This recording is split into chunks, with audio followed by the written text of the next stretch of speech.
E vërtet tjetë ndarë i kënaqur me përgjigjen.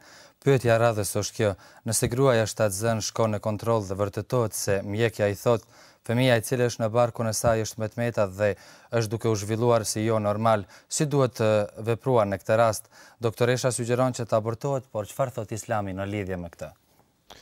Fillimisht më duhet ta përmendi se sa i përket abortit është e gjithë njohur se Islami është kategorik në kuptimin e ndalimit. Do të thotë aborti është një krim dhe kështu e trajton Islami dhe në përgjithësi është i ndaluar aborti. Por për shkak të llojeve të ndryshme të abortit, edhe Islami merr parasysh këtë lloj-llojshmëri. Do të thotë jo të gjitha abortet janë të një lloji. Ka aborte do të thotë janë të padëshirën e nësë, abortohet fëmiu do të thotë padëshirën e saj dhe kjo është rast i posaçëm. Ka aborte që vijnë për shkak do të thotë formimit jo normal të fëmijës, sikur është në pyetje dhe kjo e ka sqarimin e vet.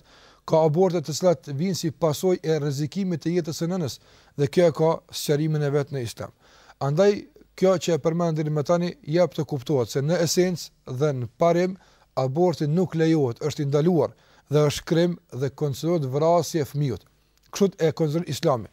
Mirë po, ka raste kur ka përjashtime dhe këto përjashtime bën që të bartet vendimin nga ndaluara të kalon në të lejuarën. Nga se kjo e lejuara tashmë është në rrethana specifike të domosdoshme për ta mbrojtur një jetë, qoftë ajo nënës apo qoftë ajo fëmijës. Në rastin konkret që ka pyetur, do të thotë është vërtetuar se fëmiu është duke u zhvilluar në mënyrë jo normale dhe si pasojë e kësaj jo normale ka mundësi të del fëmiu me tmeta. Atër a lejohet të abortohet fëmiu apo duhet ta pranojmë çfarë është me tmetet e tij dhe kështu të kalojmë jetën e mbetur së bashku me të. Më duhet ta them se sa i përket abortit në këtë rast, dietarët e përmendin se aborti kur vije fjala për këtë arsye ndahet në dy pjesë. Aborti në fillim të shtatzanisë dhe abort në pjesën e dytë të shtatzanisë. Si e dim na me nda pjesën e parë të shtatzanisë nga pjesa e dytë? Në Islam ndahet me ardhen e shpirtit. Do të thotë, sipas shpjegimit islam, foshnja formohet dhe ngjitet në mitrën e nanës së tij dhe zhvillohet një kohë të caktuar. Pas kësaj kohe, e cila është 120 ditë, pas kësaj kohe i vije shpirti dhe Zoti frymëzon në të shpirtin dhe e bën tashmë krijesë të gjallë dhe vendimi për të është sikur se vendimi për një njerëz të gjallë jashtë barkut të nënës. Prandaj, edhe vendimi shëratik për abortin ndallon varësisht se në cilën fazë është zbuluar zhvillimi jo normal i fëmijës.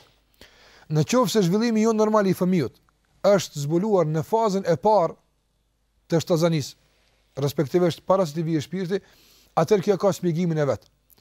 Në qoftë se ka ardhur njohja pas dhënies së shpirtit, atëherë sipas të gjithë dietarëve përmendin se nuk lejohet të abortohet fëmiu përveç me një rast. Në qoftë se zhvillimi i jo normal ndikon në jetën e nënës.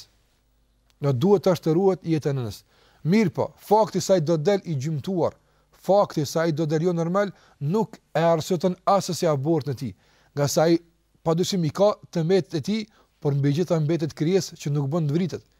Nga se po të ishte kjo logjik e pranuar, atëherë edhe njerëzit e çmendur që janë jashtë, do thotë, nuk do të kishte spitale, as nuk do të kishte vende të posaçme për të trajtuar, por rrugdalja e vetme do të ishte vrasja e tyre. Pastaj njerëz të gjymtuar për shembull në aspektin tjetër, jo në atë mental, në atë fizik, po të ishte kjo logjik e pranuar që të abortohet fëmiu për shkak të këtyre tmetave, atëherë me të njëjtën logjik do duhet që ti vrisnim edhe njerëz e tjerë që kjo është krim padyshim. Njërin nga ata me vrasë është krim, e lëre më me qindra e mira njerëz rreth botës që janë të gjymtuar dhe janë do të kanë me handikepe të ndryshme që ata e kanë jetën e tyre dhe të drejtën për të jetuar ato.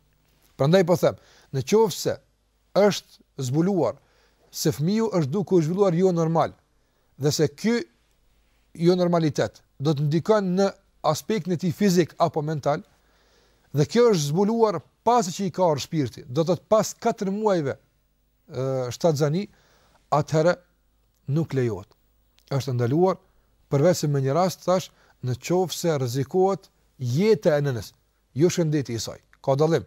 Në qoftë se rrezikohet jeta e nënës dhe ky rrezikim dëshmohet nga mjekët ekspert, specialist, jo nga një mjek, por nga disa mjek vërtetojnë se më të vërtetë mbajtja e këtij fëmiu në barkun e nënës e rrezikon më tepër se 70% jetën e nënës. Në këtë rast lejohet abortimi i fëmijës pas kësaj faze. Kthehemi tek faza e parë. Në qoftë se do të thotë është zbuluar defekti në periudhën e parë të stazanisë, atëherë këtu mund të themi dy çështje. E para, edhe zbulimet mjekësore e dëshmojnë këtë duke thënë se në qoftë se vrehen defekte, zhvillim jo normal tek fëmiu në javën e 2 deri në javën e 3, atëherë mitra me automatizëm e përjashton nga se nuk e njeh do të thotë si qenie të pranuar për të.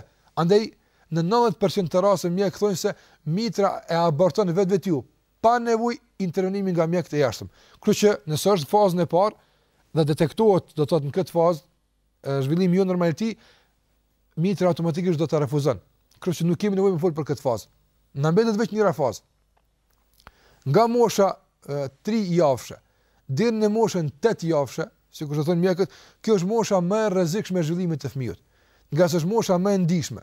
Dhe në këtë moshë ndoshta konsumimi ndonjë medikamenti shumë thjesht nga ana e nënës ka mundësi me ndikojë në zhvillimin normal të fëmijës të saj.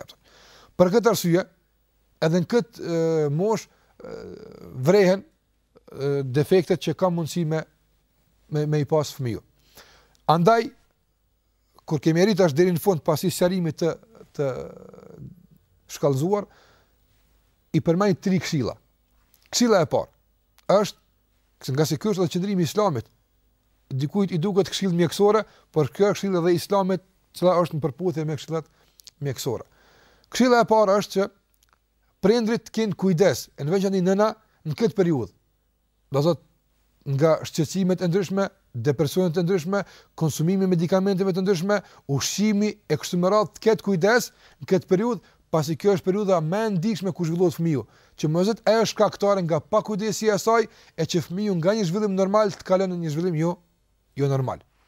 E dyta është e njohur edhe shkencëtarisht se nëse këtë fazë vrehet zhvillim jo normal i fëmijës, atëherë ka mundësi përmes disa intervenimeve të jashtme të evitohen këto defekte. Ka mundësi deri në një shkallë. Nëse është defekti i kësaj natyre, do të thotë ka mundësi, për shembull, mjekët thonë se është duke u zhvilluar jo normal për shkak të një defekti, për shembull, ku e dynë në mëlçi apo në dorë apo në tru apo ku e diçka. Mirë po, nëse nëna përdor ndonjë medikament të saktuar apo intervenohet nga jashtë, ka mundësi të largohet ajo, atëherë themi duhet të largohet kjo para se të mendohet tek aborti. Shkojmë më parë me fazën e preventives, të ruhet, nëse ndodh, atëherë të mundohet ta përmirëson këtë gabim, këtë defekt, sa ka mundësi me intervenime të jashtme. Nëse nuk ka mundësi as e para as e dyta, atëherë duhet që në tretën të themi kështu. Zakonisht mjekët në këtë fazë kur thonë se fëmia është duke u zhvilluar jo normal, kjo është e vërtetuar edhe shkencëtarisht. Mundësia e gabimit është shumë më e madhe se mundësia e qëllimit. Do të thotë nëse mjeku thotë se fëmiu valla është në javën e 6, në javën e 7, në javën e 8 ku e diunë, dhe është duke u zhvilluar jo normal. Mos i shqetëson kjo prit më një herë dhe të mendojnë tek aborti. Nga se edhe shkencëtarët vetë e pranojnë duke thënë se mundësia e të jenë praktikën e prindërve tanë